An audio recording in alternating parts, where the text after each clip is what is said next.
All eyes on Champaign this weekend, and I asked the question, is this a must-win game for the Illini? Let's talk about it.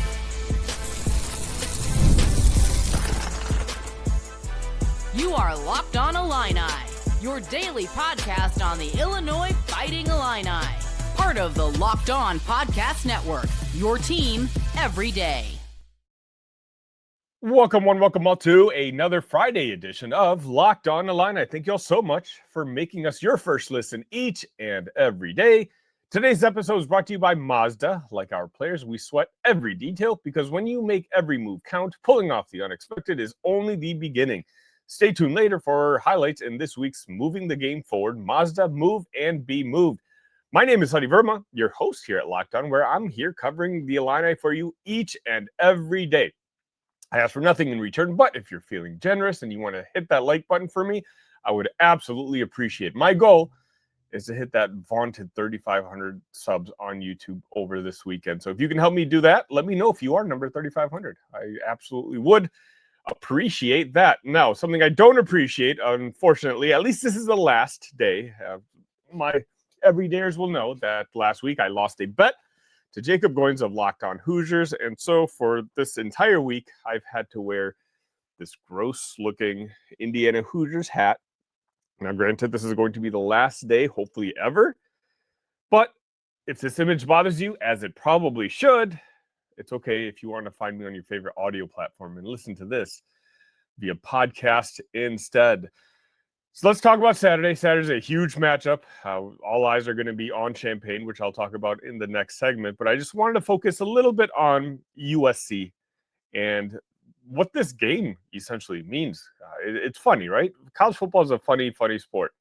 1 week ago today, I was sitting here in front of a camera talking about how I think Illinois can win, that I think that line, which I believe was Indiana minus 7.5, maybe 8.5 at this point, I was very disrespectful towards Illinois. Now, granted, certain circumstances I wasn't aware of. I did not know that both starting cornerbacks were not going to be playing, and that, basically that the end of the third quarter and fourth quarter of the Indiana game we would lose 6 out of our 7 defensive backs. But a butt kicking is a butt kicking.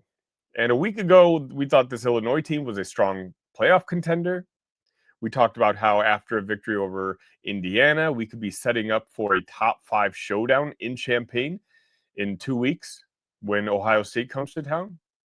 And instead, I'm sitting here now, 1 week later, and wondering, is the USC game a must-win game for the fan base, for this football team?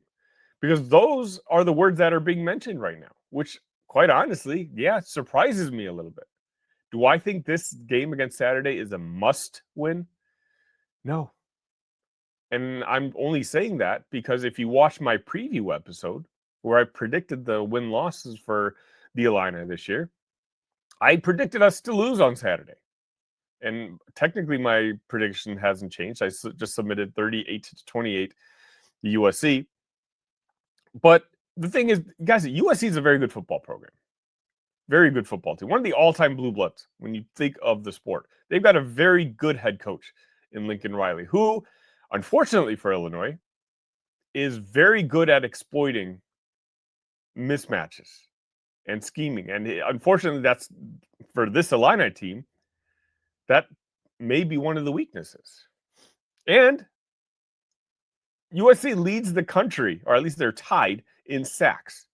Guess what Illinois' biggest weakness so far this year is? That's right, that offensive line. So it's certainly a tough matchup for Illinois on Saturday. Now, don't think that I'm sitting here making excuses. I'm not. And if I'm being honest with you, I watched Bret Bielema's press conference on Thursday where he met with the media, and he said that essentially everybody's back. That outside Xavier Scott, who had successful surgery on Wednesday, that he fully expects Jaheim Clark to play. All the other defensive backs that exited the game against Indiana on Saturday, well, those guys are coming back. And right now, I'm not going to lie, I'm thinking of flipping my prediction to the Illini winning. Because if you look at Bret Bielema's track record, after every bad loss, We don't always necessarily come back and win, but we do make the games absolutely competitive. A lot of those times we weren't expected to win. And so to make it competitive in itself is kind of what I need to see on Saturday. I can't see a 63-10 boat racing that I saw on this past Saturday. I need to see a team that can compete with what I think is a top 20 team in USC. Illinois was ranked number 9 a week ago. Were they the 9th best team in the country? If we're being real right now, this is our little Locked On Illini trust tree. The answer is probably not. But are they a top 25 team in the country? Are they a top 20 team in the country? I absolutely think that they are. And if that's the case, then having a team like USC, who is a fellow top 20 team, in my opinion at least, well, you have them at home. And I understand that injuries depleted you last week, but if those guys are coming back, I want to see a good, honest effort out there. I don't want to see my Discord, the Talk Illini Discord, the link should be in the description, all call out the defense for essentially giving up. I mean, my Discord said that the Illinois team will was broken, and Kurt Cignetti essentially confirmed it in the post-game press conference. That's what you don't want to see, because if that's the type of Illinois team that shows up on Saturday, then yeah, this season might be done. We might be cooked. The live over-under for this team right now is 7.5. And I don't need to remind you, but I will, about how, and I use air quotes, easy the second half of the schedule is. After Washington, we're going to be playing Rutgers, then a bye week, then Maryland, then Wisconsin, and then Northwestern. You're talking about 4 very winnable games there. Illinois is already at 3.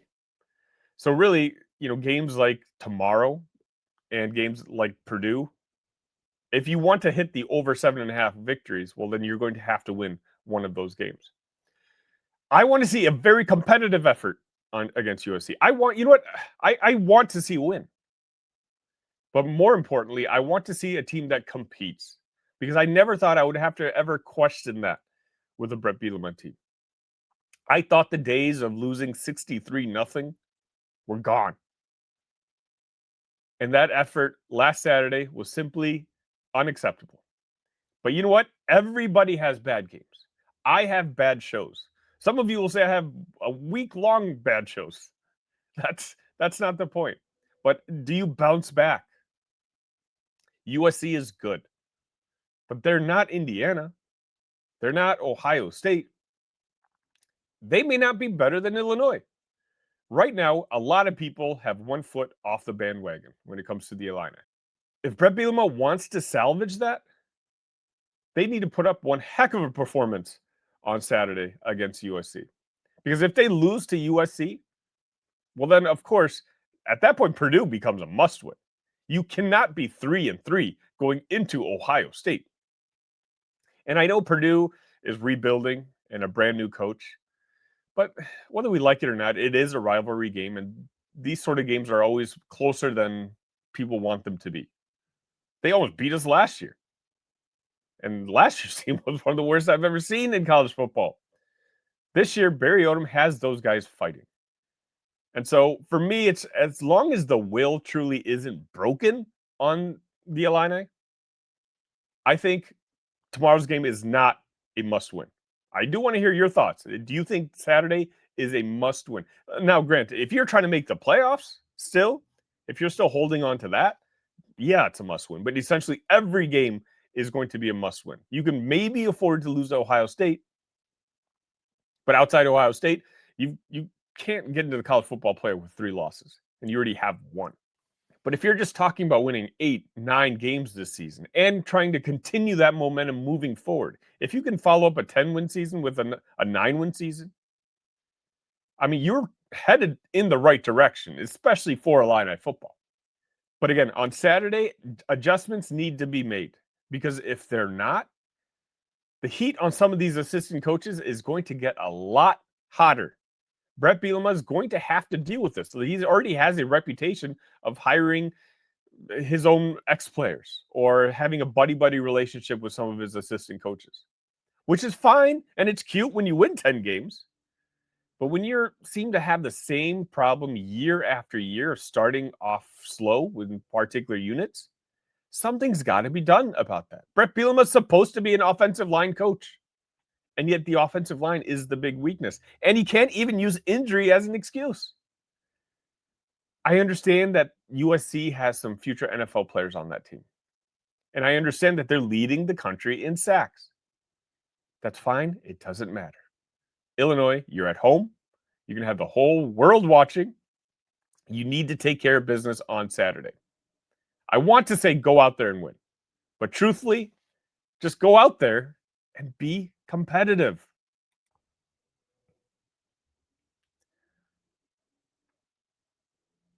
This episode is brought to you by Mazda's Moving the Game Forward. For those who believe it's not just about playing the game, it's about redefining it. There are moments that do more than put points on the board. They move crowds, move culture, and keep moving the game forward. This week's moment that moved the game forward is, again, I did this ad read before. Nobody really deserves any positive pub, but I did rewatch the tape. Dylan Rosiak, I think, was the one single player who I think had a pretty average to above average game, and at least the PFF grades kind of confirm that.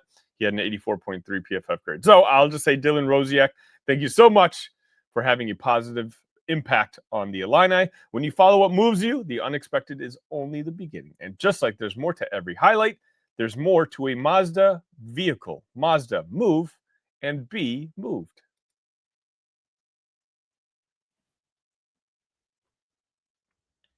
And welcome back. Last segment, I talked about how I'm pleading with this Illini football team and the players and the coaches to show up and put on a really good performance on Saturday against the USC Trojans. But I have another challenge, and that's for you guys, the Illini fans, especially the ones attending the game or with the opportunity to attend the game on Saturday. You guys also need to show up. And the reason I say this is right now, on Saturday, the entire college football world is going to be watching Champaign, Illinois. Champaign, Illinois is going to become the focus of all the pregame shows, at least the ones that matter. You're talking about big noon kickoff, Fox coming to Champaign for the very first time.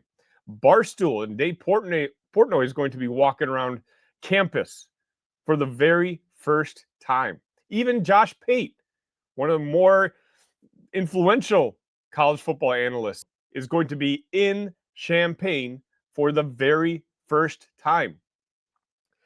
I understand this is very bad timing. And, the mood would have been a lot nicer had they come 2 weeks ago, or maybe come back in a month when Illinois' schedule gets a little bit easier. It's hard to get up for and show excitement after a 63-10 humbling that you took against the Hoosiers last Saturday. But you know what? And longtime Illini fans, in particular football fans, will understand what I'm trying to say here. This opportunity on Saturday is something we have been begging for, clamoring for, essentially our entire existence as a football fan base. We talk about Illinois being a potential sleeping giant when it comes to football. We talk about how we're disrespected and that this university wants to be one of the big boys playing the Big Ten Conference. Here's your chance. If you go out there on Saturday morning and you put on a show, and I'm talking about collectively, the audience, us, the Illini fans, if you show that Champaign is rocking, that it's homecoming week, guys, Grange Grove has to be rocking. I want to see people having the time of their lives, and I want to see it on my screen. Because if you put on a good show for the pregame, guess what happens? Big Noon Kickoff might come back in the future. Barstool, all of a sudden, will keep the door open on returning in the future. Even ESPN, who has never come to Champaign. If they see that Illinois fans can put on a show, that there's lots of lively energy on Saturday morning, they'll finally entertain the idea of coming to Champaign for their own show. But that's on us. We talk about wanting to be one of the big boy programs. These shows visit the Georgias, the Tennessees, the Ohio States, the Michigans every year. very close. They're going to start visiting Indiana at this point with the way that they're playing. It's time for us to take this opportunity, which we would have begged for the last 20, 25 years, and make the most of it. These opportunities don't come along very often. If we throw out a dud there on Saturday, if people don't show up, guess what? Then nobody's going to show up in the future. Then Fox is going to just, hey, we got our visit out of Champaign out of the way. ESPN will cross us off the list for any future visits. Barstool is just going to be making fun of the Illini and Champaign and our fan base. Our fan base is a rabid one. Nobody knows that more than me.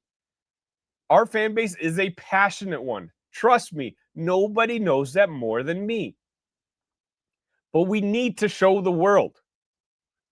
And the world is going to be watching Champaign on Saturday morning.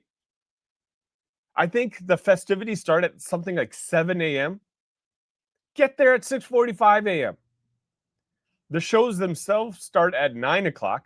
Bring your favorite sign. If you're older, if you have kids, have them put a sign together. Get them in on the action. This is our chance to be proud of the university. This is our chance to be proud of our football program. This is not a 63-10 losing team. It's a good football team. We have the best head coach I ever remember having. This is a program on its way up. But if we win 10 games last year, if we end up winning 8-9 games this year, 8-9 games next year, moving forward, and again, I know that's a very optimistic point of view, but 8-9 games solely is not going to be enough to get these shows to come back. You're going to have to show 8-9 games, and you know what? They throw one heck of a tailgate. That's a really fun fan base. Yeah, let's go back there. And it's important. You don't think for future recruits that seeing Champaign on the TV is going to matter? Look, you were 17 once. You were 16 years old once. You know, when you think of college, you wanted to go to college that looked like they're all having a great time. You don't want to go to a boring spot.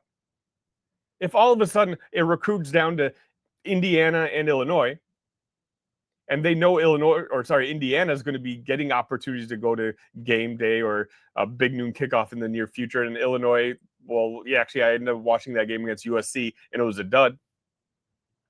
I'm not saying that could be the factor that ultimately makes someone pick a different school, but it's going to have some sort of influence. Champaign online has a very positive reputation. All right, you're talking about a party school. Illinois, for years, at least while I was there, would win one of the best party schools in the entire country. That party atmosphere needs to be at Grange Grove Saturday morning. Again, if you're a parent, bring your kids. Bring your teenagers. Get them involved. Show them how cool of an experience this is. A lot of you might be younger alums in your early 20s. Well, a lot of that audience is the Barstool audience. You know, Barstool essentially has a Chicago office, and yet they don't really have an Illini guy. This is a huge deal. If you put on a really good show in Champaign, especially with that crowd, again, the younger crowd loves Barstool. And if you want Dave Portnoy, you want Big Cat, you want all those guys talking about how awesome of an experience that they had in Champaign on Saturday for homecoming. Again, it matters. The product on the field is the product on the field. But the product in the stands, in the audience, in the tailgating, that's on you guys. Illinois fans can't pretend like Illinois has already lost on Saturday, because then what's the point? Saturday, when the game is about to have 15 minutes before the game and the players are coming through the tunnel, if all of a sudden the stadium is quiet and the crowd acts defeated, you don't think that's a little demoralizing, even as a player? When you're the 9th ranked team just last year, you're still a top 25 team, guys. So I want to see a lot of buzz. I want to see a lot of cheering, positive energy on Saturday, because it may not matter ultimately for this season. We don't know how this season is going to play out. but ultimately for the brand that is the University of Illinois. For those of you who want to be in the marquee games, you want to play, and this applies to basketball too. I understand that the majority of Illini fans are still basketball fans, and that's where their passion is mostly directed towards. But let me tell you, it doesn't matter. Football matters. If your university can get positive attention with football, it's going to trickle down to every other sport, including basketball.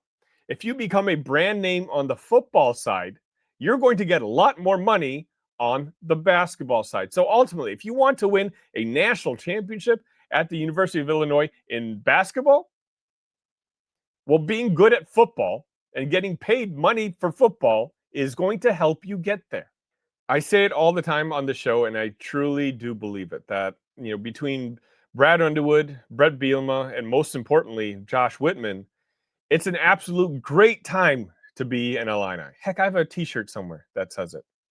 But let me tell you, what's more important is for after this weekend, for Fox to say this, for Dave Portnoy to say it, for Barstool to say it, and for Josh Pate to all agree that, hey, you know what? It really is a great time to be an Illini.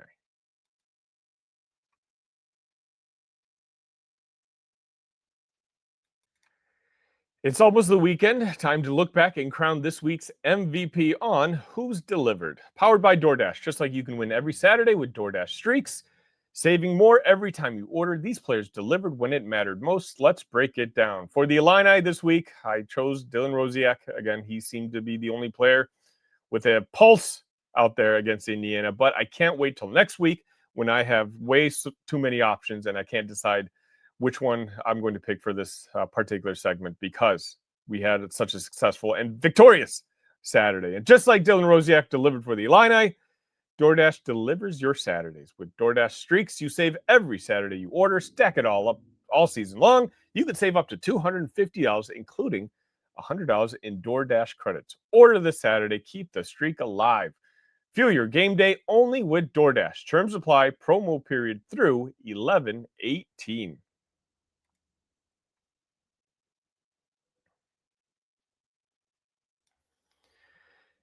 Caffeine just got a flavor upgrade. 5-Hour Energy shots delivered tasty caffeine in 17 bold flavors. Each 2-ounce shot packs the caffeine of a premium 12-ounce cup of coffee, plus B vitamins and nutrients with 0 sugar and 0 crashes.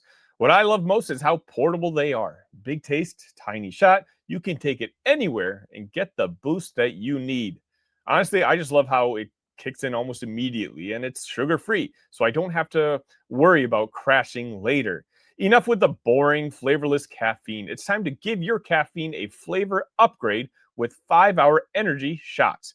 Get the favorites you love or be bold and try something new in store and online at 5hourenergy.com or Amazon today.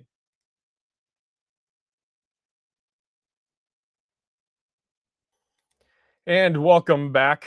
Big shout out today to the Illini women's soccer team, who pulled off one of their biggest wins in years on Thursday night. A 4-3 thriller over number 18 Penn State.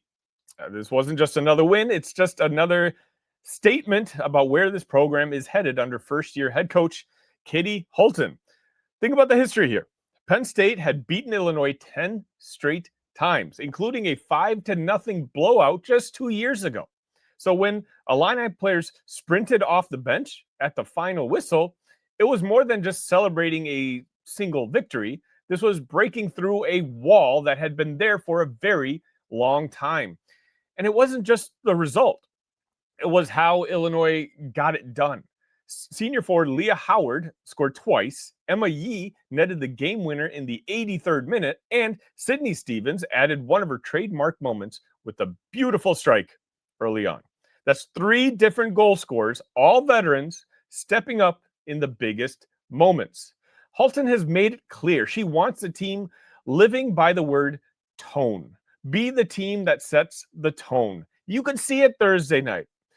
The Illini never flinched. Even when Penn State equalized multiple times, they just kept their energy up, their belief, and ultimately they finished it off. Howard said after the game, it's all coming together this year. We've been building our culture and style of play for years. And now with this new staff's energy and ideas, it's finally paying off. And that's exactly what it looked like. A team playing confident, connected, and aggressive soccer. So here's where things stand now. Illinois is now 9-1-1 overall, already surpassing last year's win total, and they have 7 games left. They're ranked in the Big Ten standings. They've got one of the most balanced attacks in the league, and Izzy Lee has been a rock and super solid. Next up, it doesn't get any easier. Number 23, Ohio State, comes to Champaign on Sunday. But with the energy, the confidence, and now a signature win in their back pocket, this Illinois team looks like it's ready to make some real noise this season. Make sure you go out there and support these girls on Sunday if you have that opportunity. Also, simple reminder, make sure you're subscribed to this channel. I fully plan on doing a post-game show after the USC game. Hopefully we get to all celebrate together. You know what? I'm taking this stupid hat off. This show is pretty much over. Hopefully that's the last time you'll be able to have to look at that Indiana Hoosiers hat on my head. But yeah, I plan on having a post-game after the USC game, but I'm also being honest with you. There's a wedding in the family. Yes, unfortunately, some people don't subscribe to the no fall weddings. But Saturday, I will be watching the game, certainly, and I plan on recording it. But we'll see what happens. Either way, I just need the energy there, guys, and have the energy start at 7 in the morning tomorrow on Saturday. Get out there. Get it into Gray Grove. Get into Lot 31, whichever lot that you're in, and show these big networks, show these, quite honestly, just influencers, that Champaign is the place to be. Because I know it, you guys know it, the people who've gone to school there know it, people who've just visited school know it. It's time for big money to know it, because ultimately that's what's going to matter. And if we want to play with the big dogs, we've got to act like one of the big dogs. It's another big moment on Locked On. College football fans, Locked On and Fire TV present College Football Kickoff, your ultimate college football weekly preview. Drake Toll of Locked On Big 12 leads the conversation alongside two-time AP Coach of the Year Gary Patterson, former college star Jesse Holley, and Locked On's local experts. A college football preview only Locked On can do. Catch College Football Kickoff every Thursday throughout the season, only on Fire TV. That's going to wrap it up for today's edition of Locked On. Again, have that energy Saturday morning. I can't wait to watch the Illini hopefully upset the Trojans, and we talk about another potential top 15 matchup against Ohio State in 2 weeks. Of course, we got to take care of Purdue in between that. But until next time, ILL. Love you guys.